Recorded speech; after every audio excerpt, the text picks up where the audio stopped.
sana. Kalau saya duduk itu sudah sering duduk saya. Dan supaya saya berdiri ini yang kedua supaya dapat dilihat gitu kan. Kalau saya duduk kan yang pojok-pojok lihat saya. Saya ganteng loh mas. Tenane. Berapa ayu? Sayang kan hanya semalam ini loh. Saya setelah ini langsung pulang loh. Wis. Romo, ganteng-ganteng berapa ayu? Pahit-pahit gitu. Tidak payu tidak apa-apa karena saya miliknya Tuhan Pak. Iya. Wow. Mantel. Tidak apa-apa nggak payu tidak apa-apa. Biasanya juga saya apa namanya tolak-tolak juga Pak. Iya. Kang Mas Prabu. Ditolak loh Pak. Prabu Siliwangi. Pada malam hari ini Bapak Ibu terima kasih Anda telah mengundang saya. Wis ngetoke wis marake aku ning kene. Mantap. Malam ini dino iki bengi iki pas mengeti malam satu suro, satu Muharram, kita ingin merefleksikan sesuatu. Yang mana temanya itu sudah saya bahas dulu. Tapi yang dulu itu saya baca kembali itu terlalu umum. Memang. Tetapi kalau orang cerdas biasanya itu pasti bisa memetik atau mengingat satu dua hal dari apa yang saya paparkan. Ada yang masih ingat? Enggak. Masih ada yang ingat? Enggak. Oh, ya memang Anda itu cerdas semua. Nah, pada malam hari ini saya lebih spesifikasinya adalah lebih hal yang menonjol dalam diri Santo Petrus dari banyak hal yang menonjol dalam dirinya. Kita disodorkan tadi seperti yang disampaikan oleh panitia, yaitu menghayati pelayanan. Ini bukan hanya RGS saja, tetapi secara umum untuk kita semua. Hanya karena yang mengundang kelompok ini atas nama ini, saya menyebutnya sebagai tema yang diusulkan oleh mereka. Tapi ini berguna bukan untuk RGS, tapi untuk kita semua. Ya, temanya adalah menghayati pelayanan ya, dalam kita di hidup kita bersama yang dijiwai oleh semangat Santo Petrus. Dan saya baca di spanduk sana itu Santo Petrus Rasul. Dan itu baik pula kalau kita kemudian dalam malam suro ini, di malam satu suro ini kita melihat satu sisi dari Santo Petrus. Namun sebelum itu Bapak Ibu, aku ki nek nunggu wong ra teko-teko iki malesi. Kalau saya nunggu orang nggak datang-datang tuh jengkel gitu. Atau kalau saya itu punya cita-cita nggak kesampaian itu, wah akhirnya apa? Jengkel banget, apa sing salah, apa sing keliru gitu. Apa yang salah, apa yang keliru, kadang-kadang saya itu berpikir begitu. Kok nggak iso-iso padahal nyen tinggal saknya gitu, nggak iso gitu. Pasti ada sesuatu yang membuat apa? Membuat jengkel di hati. Nek wis jengkel, nek wis mulai tidak kepenak dalam hati saya, mulailah di situ akan apa? Dimulailah perbuatan saya yang pasti salah. Kalau sudah salah, jangan dilanjutkan. Harus stop, kembali ke start lagi. Garis start lagi, kita memulai lagi. Supaya apa? Supaya kita memulai sesuatu yang baik lagi. Nah, dalam kehidupan ini Bapak Ibu, kita sering dihadapkan pada situasi seperti ini. Harus nunggu, kok nggak iso-iso, nggak datang-datang. Harus punya cita-cita nggak kesampaian, kok nggak bisa ngapa sih? Bagaimana sih kan gitu? Banyak orang akan nasihati kita, banyak orang akan memberi masukan kepada kita, tapi semuanya tidak mempan karena apa? Karena sekarang yang dibutuhkan oleh kita adalah bukan nasihat, bukan masukan, tapi memberikan contoh konkret kepada banyak orang. Itulah kesalahan kita. Kita banyak ngomong, tapi tidak pernah memberikan contoh konkret. Tulodo, Bapak Ibu. Itu yang penting, yang berguna bagi kita.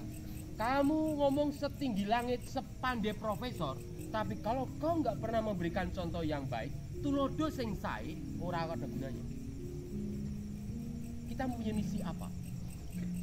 Kita memiliki misi apa? Kadang-kadang saya nggak berani ungkapkan itu. Saya hanya ingin mengatakan kepada Bapak Ibu, kita ini mempunyai misi besar, harapan besar, mempunyai cita-cita yang sedang kita nanti-nantikan, belum datang. Apa itu? Tempat ini. Dan itu suatu hari saya selalu mengatakan, tidak usah takut kamu, tidak usah khawatir. 1 tahun pasti ada hujan, 1 tahun pasti ada kemarau, 1 tahun pasti ada gerimis. Mari kita bersama-sama mengikuti ini. Tetapi nek pas udan ojo ranggo payung, nek pas panas ojo ranggo topi. Nek panas gowo topi, nek udan gowo payung. Itulah kita bisa menempatkan diri kita pada waktu yang tepat. Jangan udan kau malah melayu-melayu, masuk angin. Akhirnya apa? Loro awake, loro atine. Dan itu akibatnya apa? Kita nggak bisa kerja, kita tidak bisa melanjutkan perjalanan kita selanjutnya. Nah, itulah situasi hidup yang terjadi di dalam kehidupan kita masing-masing sampai saat ini terjadi seperti itu. Nah, lalu bagaimana kiranya Bapak Ibu kalau realita dalam kehidupan kita, ya, cita-cita kita, harapan kita, keinginan-keinginan kita seperti ini, maka kita patut belajar dari Santo Petrus. Kita patut belajar dari Santo Petrus, yaitu kalau saya kutipkan dalam Injil Matius bab 16 ayat 13 sampai 20, tepatnya ayat 18, di situ disebutkan begini ayatnya. Dan aku pun berkata kepadamu, engkau adalah Petrus, dan di atas batu karang ini aku akan mendirikan jemaatku, dan Allah maut tidak akan menguasainya. Jadi Yesus ini dalam ayat 18 ini berkata kepada Petrus,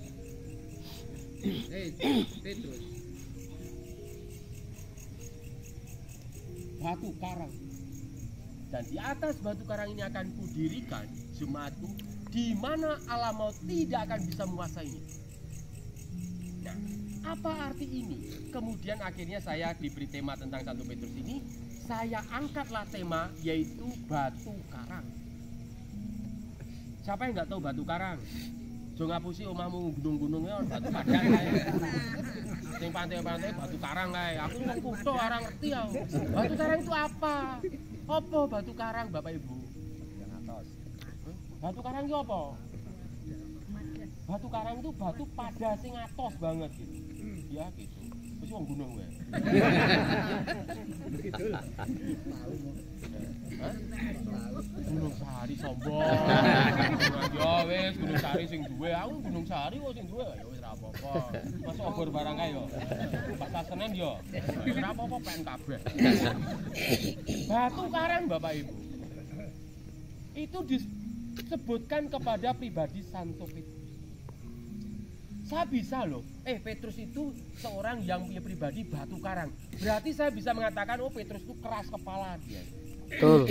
Bisa jadi begitu. Atau kemudian saya bisa mengatakan, oh Petrus itu batu karang itu hatinya yang keras itu. Wis atos sirahe, atos atine. Muncule atos suarane. Angel tuturane. Wes. Angel tuturane. Angel ngene iki Mas. Jen-jen do mlayu kabeh nganti. Wah, Satu suro itu jen-jen do tangi malah do mlayu. Ora atos. Bisa jadi begitu orang menerjemahkan, menyebutkan Simon Petrus ini batu karang. Ayo kita lihat sekarang batu karang itu gimana sih yang dimaksud. Supaya jangan kemudian kita memberatkan pemahaman kita itu dengan hal yang negatif dalam pikiran kita. Biarkanlah dalam pikiran kita itu dipenuhi dengan apa? Hal yang positif. Batu karang yang ditunjukkan kepada Petrus itu pertama-tama untuk menggambarkan kualitas. Jadi batu karang yang keras itu pertama-tama ingin menunjukkan tentang sebuah kualitas. Tidak mungkin aku ngedeke omah pondasine watu wadah sing empuk. Nek omahku ora mungkin, Mas, Pak. Omahmu ya mbo. Ambruk. Rumah kita itu nggak boleh didirikan di atas batu yang lunak.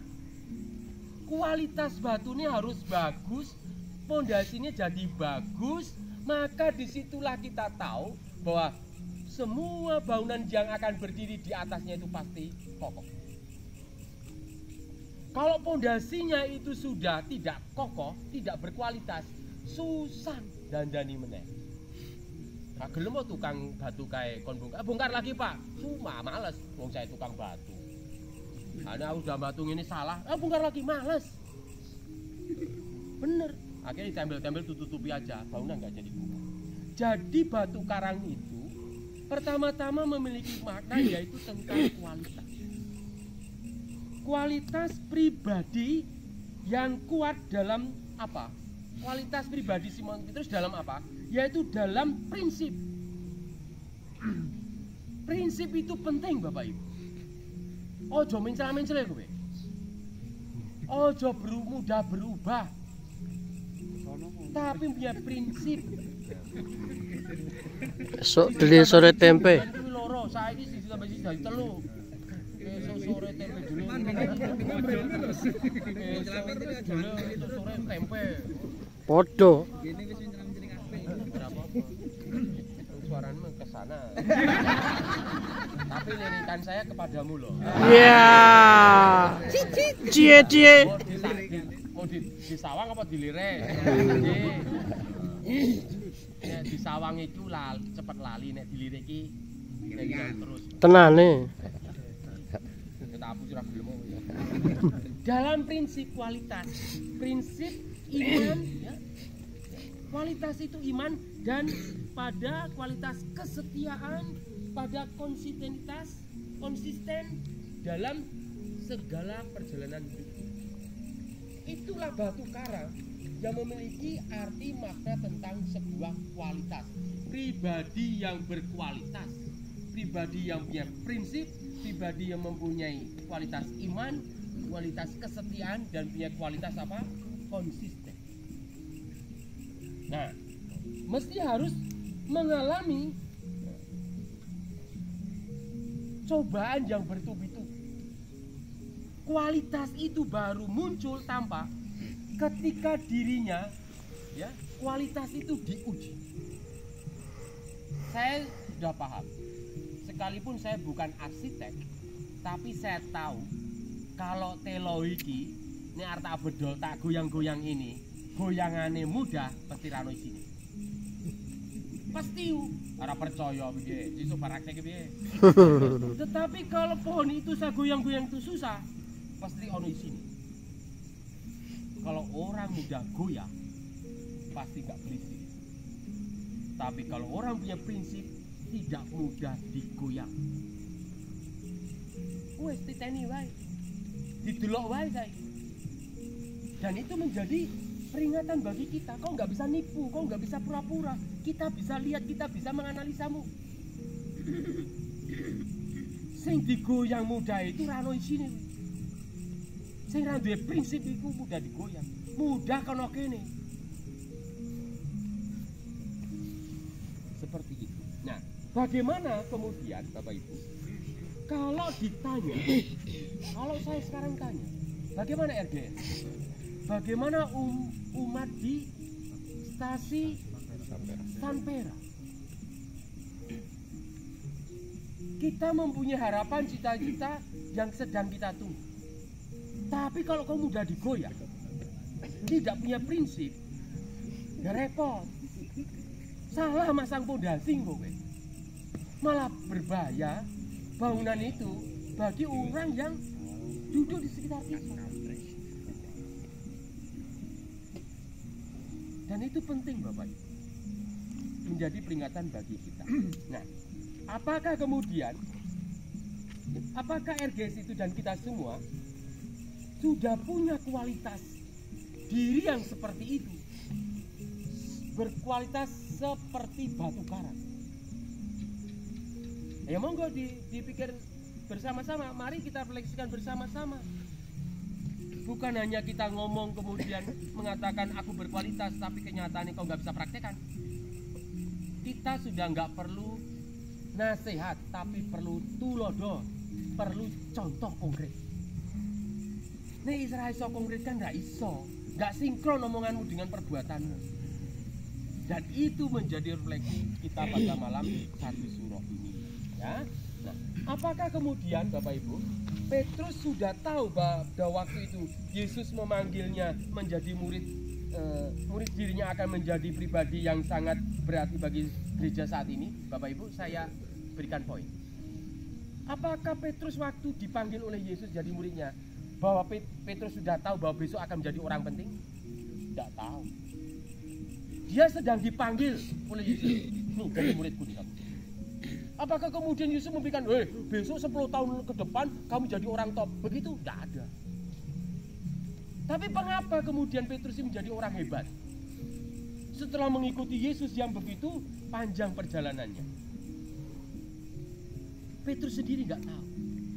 Tetapi Petrus itu batu karang karena dia setia mengikuti Kristus. Dia begitu keras berkualitas untuk selalu mengikuti setia kepada Kristus, maka dia tahu apa yang diinginkan oleh Kristus. Apa wae sing dinot bocah cilik iki mengikuti bapake ning burine, pasti anak itu akan pintar seperti bapaknya.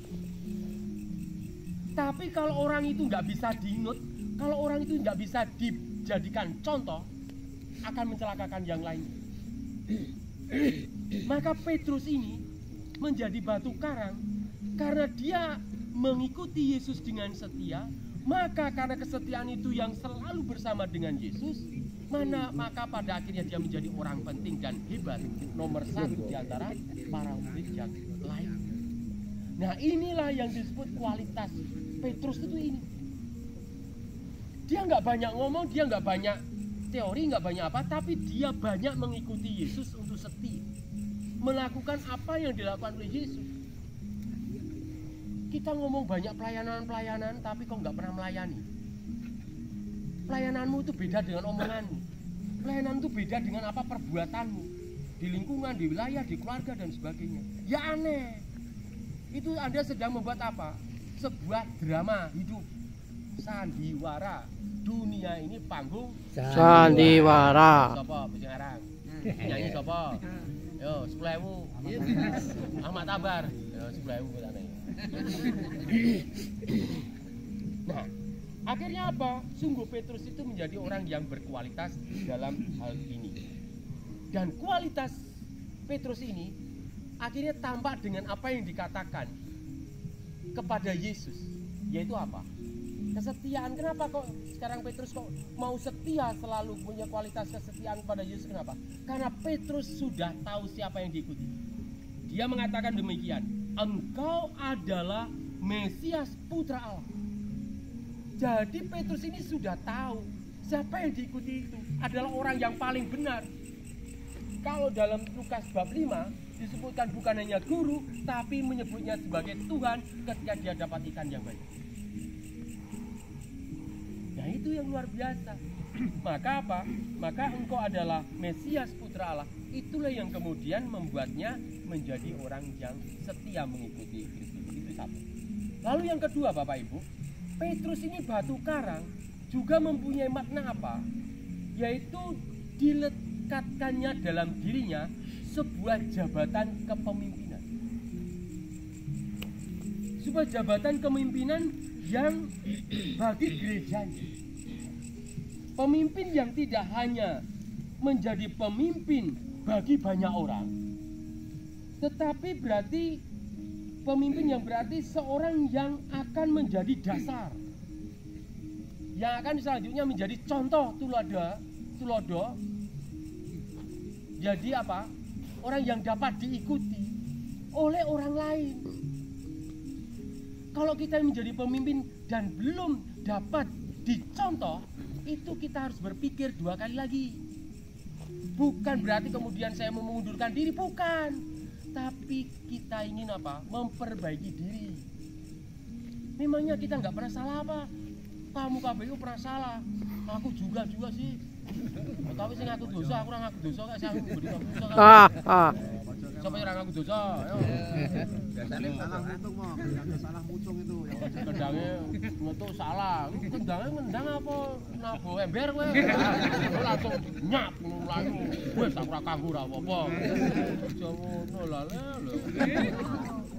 Gang ketoprak ora hati. Jadi makna yang kedua adalah batu karang itu hukumnya mana? Yaitu meletakkan pada jabatan sebagai seorang pemimpin. Seorang pemimpin itu bukan kemudian kerasnya itu batu karang itu hanya memimpin banyak orang, tetapi pemimpin yang betul-betul sangat mendalam, asali itu. Jadi berkaitan dengan pemimpin ini harapannya adalah Simon Petrus itu menjadi batu karang sebagai pemimpin itu benar-benar memimpin dengan hati, bukan dengan sebuah perbuatan perkataan yang dramatis, tetapi nyata melakukan segala sesuatu itu dengan hati, Bapak. Kalau sudah melakukan semuanya itu ya, dengan hati terdalam, maka jadilah suatu pelayanan yang hebat. Bapak Ibu, batu karang itu kalau kita itu batu yang keras salah linggu di Kalimantan Tengah itu di Bukit Karmel, Bukit Tengkiling itu adalah batu paling keras di Indonesia. Malah belek. Hanya bisa diledakkan pakai dinamit.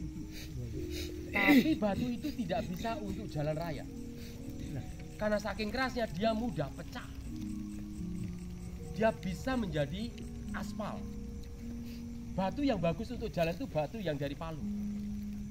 Itu batu yang bagus. Nah, itu pengetahuan umum. Tetapi yang saya maksudkan adalah batu karang itu yang dimaksudkan adalah yang keras itu hanya sing jaba wae, yang keras itu jangan di luar aja dong. Nah, gitu dong. Yang keras itu sampai dalam-dalamnya. Sampai hatinya gitu loh. Kalau melayani dengan sungguh-sungguh sepenuh hati itu bukan hanya sampai di mulut, dalam pikiran kita, ide-ide kita, tapi sampai hati kita. Karena kalau semua itu sampai di hati, maka itu akan ditampilkan dalam perbuatannya yang sungguh-sungguh didasari oleh pelayanan sebagai seorang pemimpin yang sepenuh hati. Karena sering kan aku bilang kepada Anda sekalian, maka itu Mas, Mbak, Bu, Dek, jaga selalu hatimu. Jaga selalu rembelok jaga selalu hatimu. Bener pojokan. Kandhane uping kilo wae lali lho. Lali. Jaga hatimu Mas, Mbak, Bu, Dek. Aduh. Supaya apa? Hatimu itu sungguh-sungguh keras dalam arti demi sebuah pelayanan. Jangan hanya di lahirnya di luar aja, tapi kerasnya itu sampai di semangatnya itu sampai di hatimu. Maka hatimu itu harus selalu kamu jaga. Maka kan sering saya katakan beberapa waktu lalu ketemu, jogo hatimu, jaga selalu hatimu. Apa Bapak Ibu? Jaga selalu hatimu. Semangat besok lali meneh. Sekali lagi 1 2 3. Jaga selalu hatimu. Kau jaga selalu hatimu. Iya.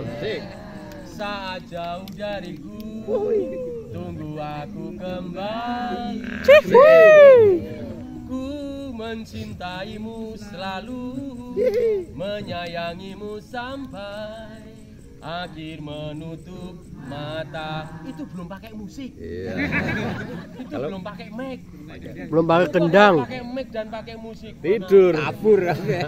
Mas Marcel mana? Kalau pakai musik wah keren banget Mas. Kau jaga selalu hatimu. Seperti itu. Maka jaga selalu hatimu supaya hatimu itu berkualitas seperti batu karang ya, kualitasnya. Nah, bagaimana RGS secara khusus dan secara umum, bagaimana umat di stasi ini, Sanpera ini, bagaimana kamu kualitasmu? Kita semua itu pemimpin, minimal memimpin dirimu sendiri. Dan kita harus sadar, kita harus seperti Simon Petrus itu. Apakah kita siap juga dijadikan pemimpin yang mengawali berdirinya apa yang menjadi cita-cita kita itu? kita memimpin diri kita dulu. Kalau kita bisa memimpin diri kita, kita bisa mengarahkan diri kita. Kita bisa menempatkan diri kita. Karena kita memimpin diri kita. Yang memimpin diri kita, yang menjadi sumber kekuatan kita, yaitu hati tadi. Maka jaga seluruh hatimu. Karena hatimu itu akan mempengaruhi ada pikiranmu. Ketika pikiranmu dipengaruhi oleh hati yang baik, akan melakukan perkataan yang baik, perbuatan yang baik. Intinya itu hatimu. Kalau nggak ada punya hati, ngapain kita kumpul di sini kan? Itu pasti karena kita mempunyai hati. Mempunyai hati untuk sesuatu yang kita cita-citakan. Saya nggak pernah mengatakan, wah kita besok ya cita-cita dirikan gereja. Saya selalu menyebutkan itu cita-cita. Supaya enak didengar. Supaya ya pahamlah. Paham gak? Paham. Sing ra paham kalau nanti konsultasi pribadi deh. Ngundang meneh. Kok dijelaske meneh. Ya tahu diri kan belum. Makasih Bu ya. Nah, saya sambungkan sekarang dengan malam satu. Jadi dua makna dalam diri Santo Petrus yang bermakna tentang batu karang tadi. Yang satu adalah kualitas, yang kedua adalah bermakna tentang sepenuh hati. Nah, apa malam suro itu apa sih? Malam suro itu perayaan, sebenarnya perayaan malam yang suci. Dan biasanya siapa orang keraton, siapa orang keraton? Siapa yang orang keraton sini? Oh iya. Aku wong gunung. Wong progo to kowe. Siapa? Apa meneh kae kowe? Wong nanggulan munggah kae. Parah. Kenceng nanggulan yo kae. Pak Prapto lho. Wong kota. Aku ki wong buton aku. Ora dikon ora ngerti ya. Biasanya kalau malam-malam suro itu orang bersih-bersih. Ya iso keris, bisa tombak, bisa mandi. Mandi kembang. Kumpul, sembahyang bersama. Untuk apa? Malam suro itu untuk menyucikan diri kita dari godaan jin-jin setan itu. Oh, jin-jin setan malam ini do tangi lho. Ampun sing padang men do wedi. Laki adus. Maka malam-malam suro itu ada tirakatan supaya kita jangan tidur pulas dikuasai oleh jin-jin setan itu. Maka diadakan malam suro atau 1 Muharram kalau itu tahun baru Jawa. Itu dulu Sultan Mataram Haryo Cokrokusumo. Sultan Agung ya, Sultan Agung Haryo Cokrokusumo. Dan tradisi itu terbawa sampai ini dan dipengaruhi oleh agama Muslim. Itu baik. Karena apa? Malam 1 suro itu adalah malam untuk menyucikan diri kita. Bahasa teologi kita, bahasa kehidupan kita ada refleksi. Aku kita akan refleksi ora gelem lho. Gawe 2 kalimat ae wegah. Pijet refleksi. Salah pijete. Dadi kon niku refleksi kemana Mbak? Kemana Mas? Refleksi apa tau lho? Ora lulus-lulus kan.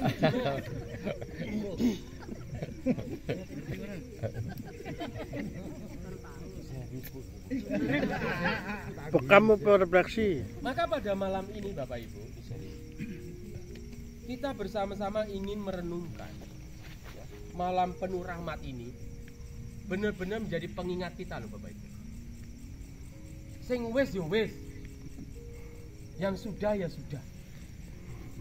Kita mulai menyucikan diri kita, memperbaiki diri kita. Tidak ada yang sempurna. Ini sempurna kok. Ngono ngeloke terus. Jangan kene. Aku dinengeti terus kok. Ganteng Mas. Pangane oke darah kono. Gak rahasia ya. Ora apa-apa penting sehat. Apa meneh Mbakmu? Jadi Bapak Ibu, malam suro itu adalah kita ingin refleksi. Sing sudah. Tak bilang Bapak Ibu, jangan tunda-tunda. Apa yang bisa diperbaiki sekarang perbaiki supaya kita bisa melangkah selanjutnya. Jangan sampai kamu melompat palang halangan hambatan itu. Kau singkirkan halangan itu. Jangan pernah melompat, tapi ambil dan singkirkan supaya jalanmu itu gagah seperti saya ini. Asik. Awas nabrak. Depan loncor kok. Awas nabrak. Ya, matur nuwun. Kalau melompat apa, Bapak Ibu? Saya takut keseleo. Jatuh, malah nggak bisa melanjutkan perjalanan. Jo loncat-loncat, sing sumara wae, sing bener aja, yang lumrah saja, singkirkan Pak. Perbaiki jalan.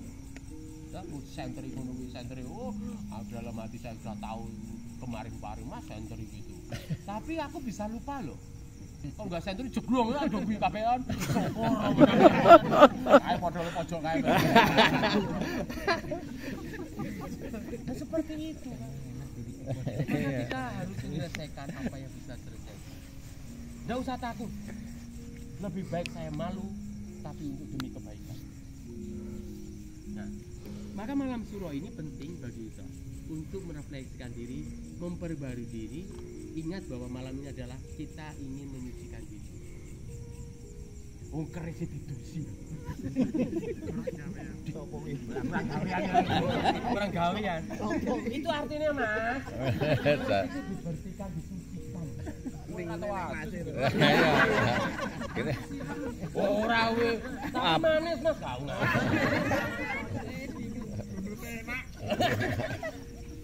Nah, maka kita perlu menyucikan diri kita seperti itu. Atau serupan kok dia. Mu jenjenmu apa malam suro ini? Sinyalnya jelek mau. Santo Petrus, Bapak Ibu, Santo Petrus kemudian menjadi suci, menjadi berahmat bukan instan prosesnya, tetapi melalui sebuah proses perjalanan hidup yang panjang. Perjalanan hidup yang panjang Bapak Ibu. Dan dari seorang nelayan, bahkan dari seorang nelayan kemudian dipanggil oleh Tuhan menjadi pengikut Yesus, setelah mengikuti Yesus, orang terpandang dia, pertama-tama menjadi orang terpandang pada waktu cuci kaki. Kamu ingat waktu Petrus waktu dicuci kakinya Yesus apa dia buat apa? Kamis putih itu. Petrus ngomong apa wi? Minta komplitin. Ngapain sih kakiku? Bu aku dimandikan. Oh, nah aku nang samping kurang ajar terus kowe iki. Yesus suruh mandikan kamu tuh apa kowe? Kowe bayi kok.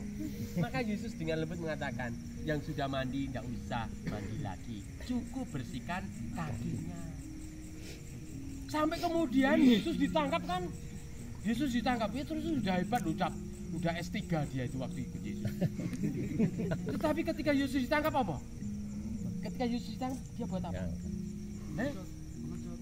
Kok pengecut piye toh? Ceritanya kayaknya kamu itu bukan maksudnya untuk drama saja bukan ngangkat apa. Kalau kain kok dalane. Kayaknya kamu itu pengikuti dia juga. Oh no bahasa Inggris waktu itu. Oh bukan gitu kan dia. Nah, terus dia sembunyi. Kemudian ketemu lagi. Kayak kamu pengikuti dia kan. Oh bukan, sungguh mati aku.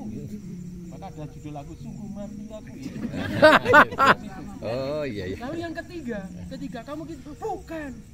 Sampai ayam berkokok. Yesus sebelum itu terjadi pernah cerita nggak sama Simon Petrus? Pernah kan? Sebelum ayam berkokok kamu sudah menyangkal aku di sini. Petrus ingat apa yang dikatakan oleh Yesus itu Bapak Ibu. Dan kemudian dia menyesal setengah mati, dia lari sambil menangis, Tuhan. Itulah peristiwa yang sangat luar biasa, proses yang sangat luar biasa terjadi dalam diri Simon Petrus.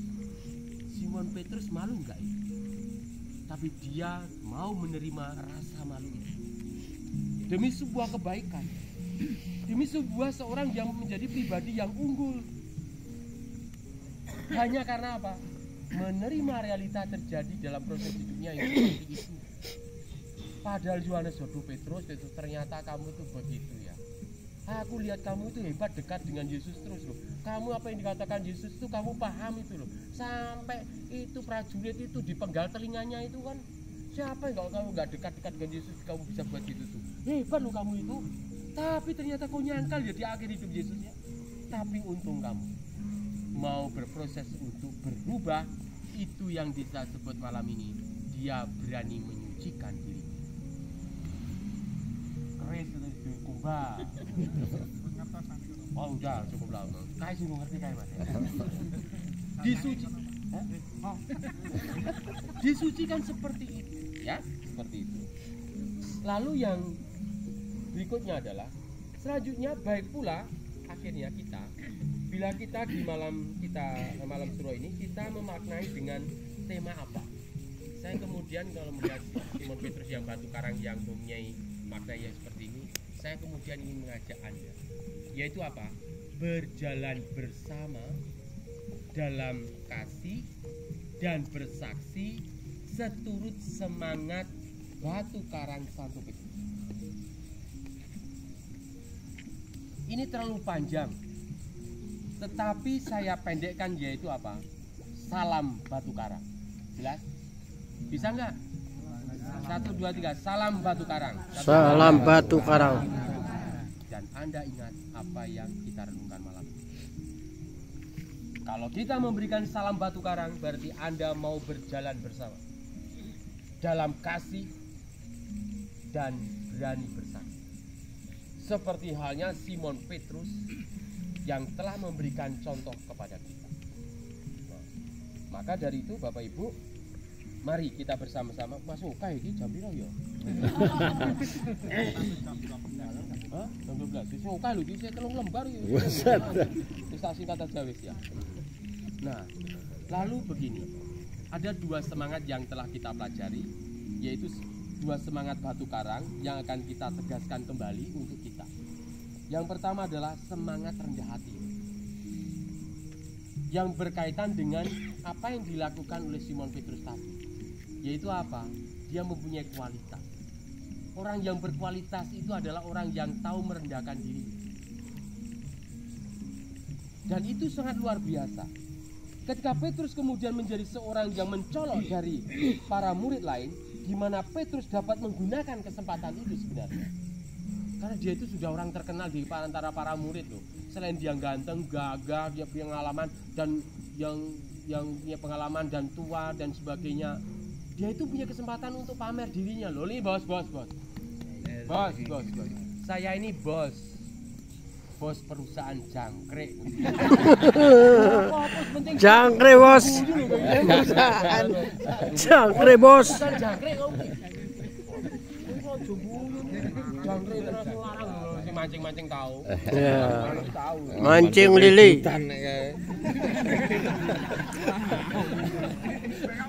Ora waton nyoto lho. Wes. Wah. Batu karang.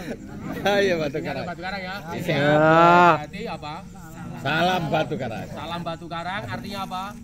Aku mau bekerja sama dalam kasih dan bersaksi seturut teladan semangat Santo Petrus. Disingkat batu karang. Salam batu karang. Salam. Supaya dijaluk tadi. Ya. Nah, semangat rendah hati Bapak Ibu. Ternyata kita ingin menjadi pribadi yang berkualitas itu, kita harus rendah hati. Rendah hati itu ya tadi mengakui tadi kesalahan kekurangan tadi Bapak Ibu. Jadi ketika Petrus itu mempunyai kesempatan, tapi Petrus tidak pernah menggunakan kesempatan itu. Dia tidak pernah ingin menggunakan kesempatan itu untuk menonjolkan dirinya, untuk pamer diri dan supaya diakui oleh banyak orang dan lain-lain, demi egonya, demi keuntungan pribadinya. Dia menampilkan batu karang yang kuat bukan pada egonya, tetapi kuat dalam pelayanan bersama dengan murid lain yang dia bingkai dalam perbuatan kasih. Dan ini puncaknya Bapak Ibu. Dan puncaknya dia tunjukkan dengan disalib terbalik. Itu makna rendah hatinya dia. Terbalik dibandingkan dengan Yesus. Yesus disalib kepala di atas, tapi Petrus kepalanya di bawah. Terbalik sebagai simbol ketidakpantasan di hadapan Yesus dan sekaligus karena kerendahan hatinya. Ayo kita berlomba-lomba batu karang untuk selalu rendah hati.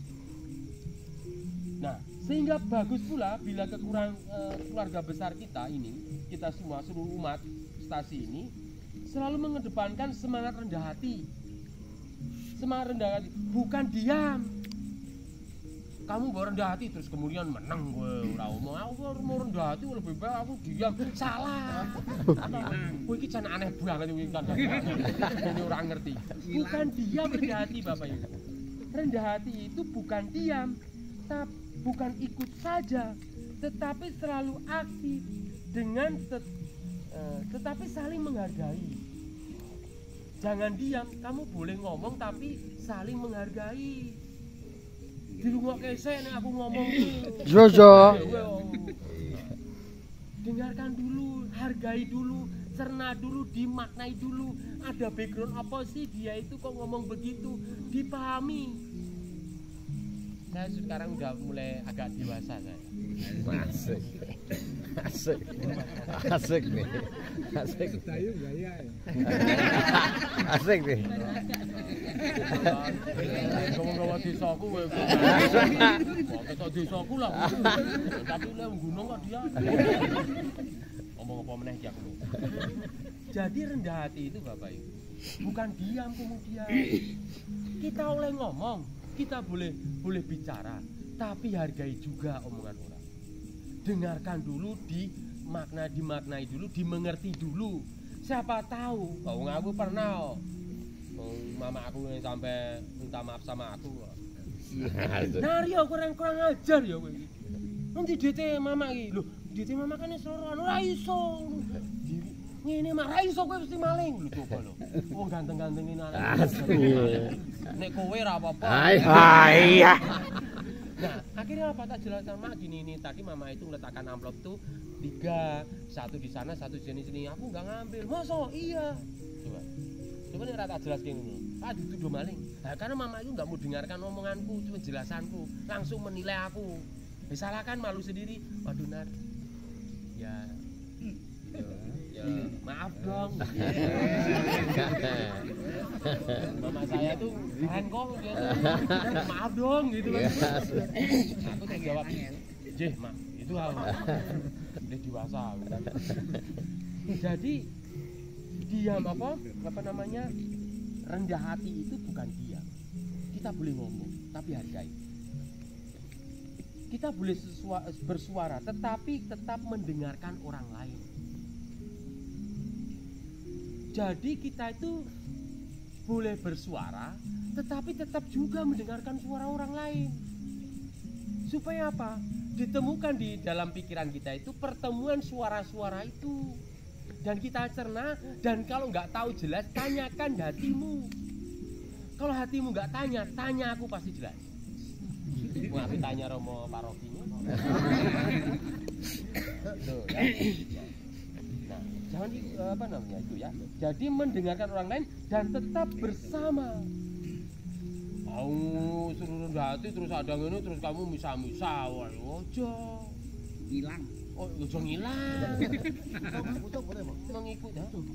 Ya ojo mutung, Pak. Nyambungi susah ya. Oh, sing ahli kelas piye kene? Awul dilas wis putung ra iso nyambung asli. Kendang itu, Mo. Oh, itu kendang itu memang kayak gitu. Oh, acak kelimut. Jadi tetap bersama Bapak Ibu. Ana bok repot iki tetap bersama. Oh, sapa sing sempurna ra ono sing sempurna. Sapa sing paling bener ra ono sing paling bener.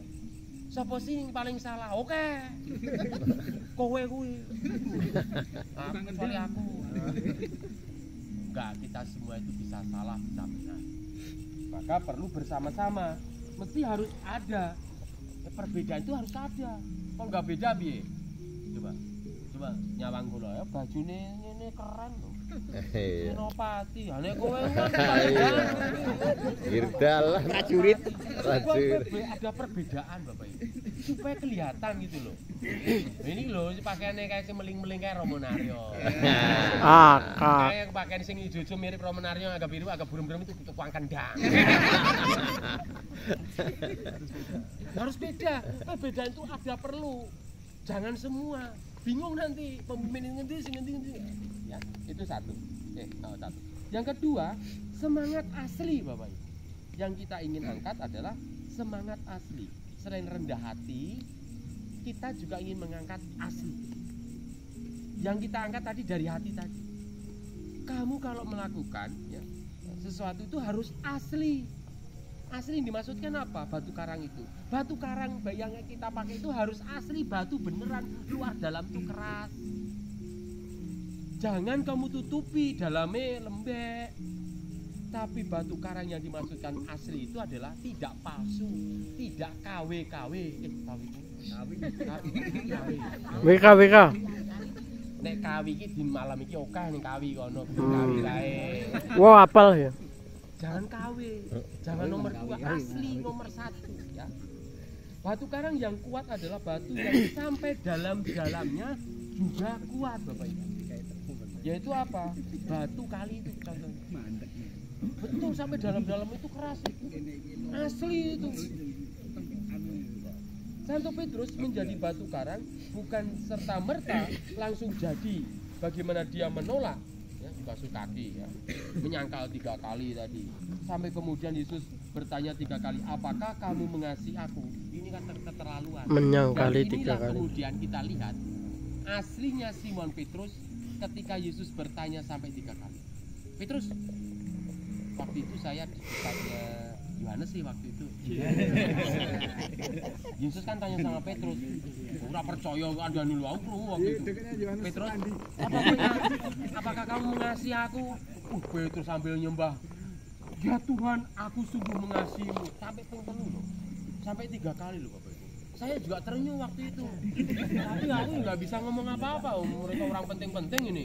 Kan Yesus sama Petrus kan orang penting. Tetapi itu kemudian kita lihat bagaimana Petrus konsisten menjawab yang sama atas pertanyaan Yesus yang ingin mengatakan kepada kita, itulah asli hatinya Simon Petrus. Itulah pernyataan asli hatinya Simon Petrus. Sampai dalam-dalamnya dia menunjukkan itu, sungguh mengasihi Tuhan. Dari sini kita kemudian melihat sepertinya dari luar Petrus itu hebat mencolok dari antara para murid, ternyata ada kelemahan juga kalau dilihat sebentar saja. Tetapi akhirnya dia mau menyucikan diri, mau berubah, berproses, akhirnya dia menunjukkan dirinya yang sungguh luar biasa. Nah, Santo Petrus kemudian menjadi apa? Menjadi seseorang yang sangat penting dalam refleksi kita bersama. Nah, keluarga RGS perlu pula kemudian dari 2 hal itu, rendah hati dan memiliki semangat asli batu karang, ya keras betul, ya, yang dimaksudkan hatinya. Keluarga RGS dan seluruh umat di stasi ini perlu pula belajar akan hal ini, rendah hati dan juga asli. Menjadi pribadi asli batu karang. Jangan pernah bersandiwara, jangan pernah berpura-pura, bahkan kemudian apa? Berbuat yang tidak menguntungkan bagi kita sendiri. Rasa golek jeneng, jenengmu akan tertanam ketika perbuatanmu dengan sepenuh hati. Percaya sama saya. Guru matematika aku masih ingat sama aku kok. Waktu saya jadi muridnya, hebat kan? Kan, ya pernah jadi PR. Padahal hanya menghitung 1 tambah 1 jadi 1, itu bingung guru saya. Kok iso nero? Sulap aku. Hebat kamu larinya lah, gurunya saya matematika murni. Menjadi pribadi asli batu karang, baik dari luar dan dari dalam, baik dalam pelayanan di luar dan dalam hidup kita masing-masing. Ayo, kita ini menjadi asli itu bukan hanya di luar, di paroki kita, bisa jadi di keluarga kita loh, harus asli loh. Kau melayani hebat-hebat tapi keluargamu kacau-kacau atau apa, keluargamu kurang perhatian, anakmu dibiarkan, anakmu sampai kelaparan ibu-ibu, itu kan ya. Salah saya juga. Sambit aku. Jadi aslinya itu sungguh-sungguh sempurna, semuanya mencakup. Pelayanan itu nyata dalam perbuatan, baik di lingkungan kita, di keluarga kita, di masyarakat atau di RT RW kita dan lain sebagainya. Itulah yang perlu kita pelajari dari 2 makna dari batu karang dalam diri Santo Petrus, ya. Tuh. Lalu akhirnya kita kemudian, akhirnya berarti selesai. Aku ya jenuh berdiri gini. Akhirnya kita kemudian dalam momen malam satu suro ini ingin memaknai begini. Ingat ya tadi, berjalan bersama dalam kasih dan bersaksi seturut semangat Santo Petrus dalam kesadaran satu. Kita kan punya tema itu yang kita singkat dengan batu karang. Karang. Salam Batu karang. Salam Batu karang. Jadi ingat ya itu. Nah, dari ini kita kemudian tema ini mendapat kesadaran kita. Kesadaran kita begini Bapak Ibu. Bapak Ibu, ini aku ngomong serius. Saya ngomong serius. Sopo sing asli wong ini. Kita itu dari jauh Bapak Ibu. Kita itu dari kampung sana. Yang jauh dari keluarga kita, iya kan? Dan kita itu sekarang kumpul di sini dari berbagai macam daerah, kumpul di sini dari berbagai keluarga kumpul di sini, ado-ado, adewe tinggal di sini. Terus keluarga yang ngopo? Kudune kita harus berjalan bersama di sini kan? Supaya kita kuat. Kita itu ado karo sedulur. Ojo do jongkrak, jangan bertengkar, jangan apa, tapi kita harus bersama-sama. Saling berpegangan tangan, saling berjabat tangan, saling memberikan salam, saling menguatkan. Kalau kita tidak remuk sendiri di sini, itu pertama. Kesadaran kita ternyata kita itu orang jauh. Kalau ada apa-apa siapa sih? Kalau ada apa siapa sih yang akan nolong kita, bantu kita? Ya kita. Nah aku udah usah kamu tolong, aku di puncak aku sih. Iya. Oh, apa ditolong barang di puncak aku. Oh ditolong. Aku sing ngisor-ngisor tak tolong. Jadi kesadaran pertama adalah kita itu adalah orang-orang dari jauh. Kumpul di sini supaya kita itu bersama-sama. Gandengan tangan. Sing ape-ape. Supaya apa? Kita menjadi kuat. Kuat. Itu pertama. Jadi harus berjalan bersama. Yusuk latihan baris ora apa-apa. Saling menguatkan, bergandengan tangan, saling memapa. Rangkulan mapah ngene lho.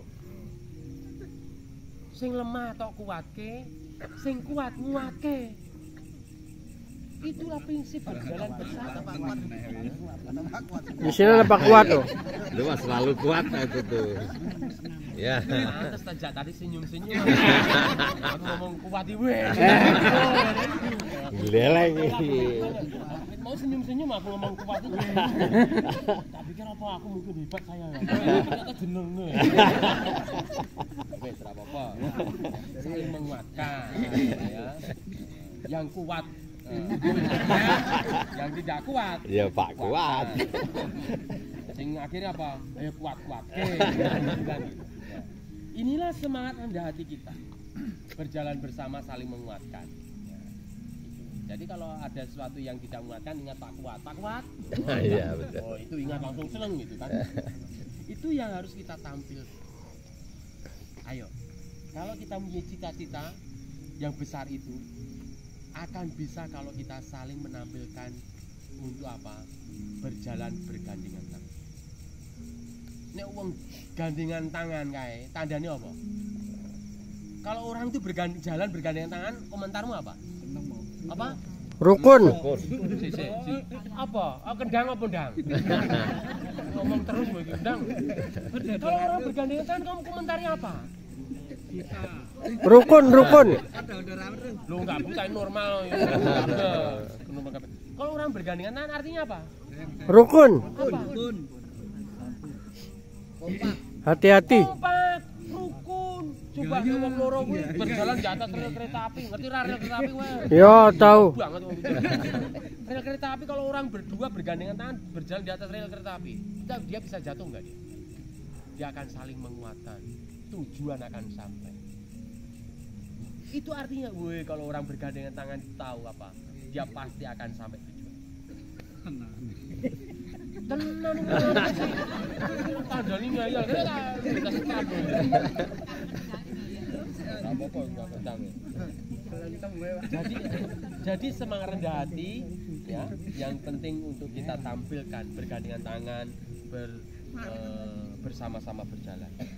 Ada ungkapan begini berkaitan dengan berjalan bersama ini ya, kesadaran kita iki awake wong ado kumpul ning kene, mbok yo ayo bersama-sama berjalan bersama bergandengan tangan, guyub rukun, sapa sing gawe gudangan, sapa sing nggo gedang, itu gampang kok to jadi tumpeng kan mau. Oh, aku ora gawe aja motong kok. Mangan ingkunge lu masih ono iki. Kan seperti itu. Kan luar biasa. Wah, ini kudu ngulangi iki Pak. Awal ngulangi nah. Ana rekamane. Iki ono ijine, Pak. Jadi apa meneh iki mau. Jadi itu kalau kita wong ado kumpul ning kene, mbok yo wis ayo bareng-bareng. Iki tenanan lho Bapak Ibu. Aku ragu ya, aku orangnya suka humor tapi ini serius. Kita wong ado wong sokono uripe ning kene bareng-bareng. Ayo kita bergandengan tangan. Bersama-sama. Ra ono sing paling bener ra ono.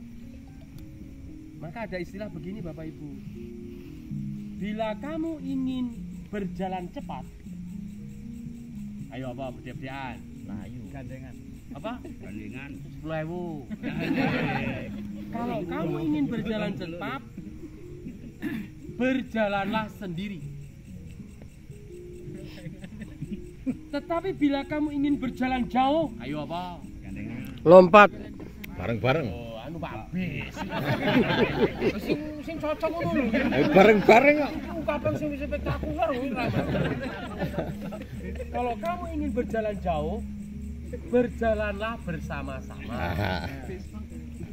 Ya ta? Ra percaya bukti. Nek kowe berjalan cepat, mau berjalan cepat, jalan dhewe, kesel dhewe kowe. Ora sampai jauh dia tujuanmu, sampai ngono wae capekan dhewe. Tapi kalau kamu mau jalan jauh, cita-citanya apa? Jauh kita. Jalanlah bersama-sama, capai. Ora percaya buktikno. Naik bis bareng-bareng. Oh, aku wis meh pindah. Pindah ke Cipitung ya. Itu satu ya, kesadaran. Yang kedua, kita memiliki cita-cita yang sempurna kan? Wih, gendenge aluminium dari Singapura, Australia. Oh, syukur puji Tuhan, sombong. Wah, itu gone apa tiangnya dari Amerika, sombong. Kita ingin sempurna kan? Yang kita bayangkan citakan itu Bapak Ibu. Tetapi tidak semua sudah sempurna. Kita ingin cita-citakan sempurna, tapi kita tidak semua itu sempurna. Piye mau capai sempurna kalau kita itu tidak semua sempurna? Maka baik bila kita bersama-sama saling menyempurnakan. Kita punya cita-cita sempurna, padahal kita nggak punya modal sempurna. Ya kalau demikian, tidak sempurnamu, dikumpulkan bersama-sama. Itu yang disebut saling menyempurnakan. Nah, kuwi kandhane ngomongane aku paling sempurna, susah orang lain mau ngomong piye, kan gitu kan. Tukang kendang meneh. Nah, kebersamaan saling menyempurnakan. Terakhir, penutup. Oh, penutupnya gampang kok ini. Dan semoga malam satu suro ini jadi pengingat kita. 29 Juli 2022. Romo Naryo berdiri di sini. Anda sekalian mendengarkan ini. Apa yang baik kita lakukan dalam keluarga RGS dan keluarga Stasi ini hari ini, sebenarnya kita sedang membangun sebuah rumah, sebuah cita-cita, sebuah gereja kecil di masa yang akan datang. Saya ulangi. Apa yang baik kita lakukan malam ini, sebenarnya kita sedang membuat sesuatu yang baik, rumah, gereja, atau apa di masa yang akan datang. Maka closing statementnya adalah jadilah pribadi yang bijaksana. Buatlah yang baik hari ini. Maka kamu sebenarnya hari ini sedang memulai membuat rumahmu di masa akan datang. Amin. Semoga, terakhir semoga Tuhan memberkati. Amin. Baik Bapak.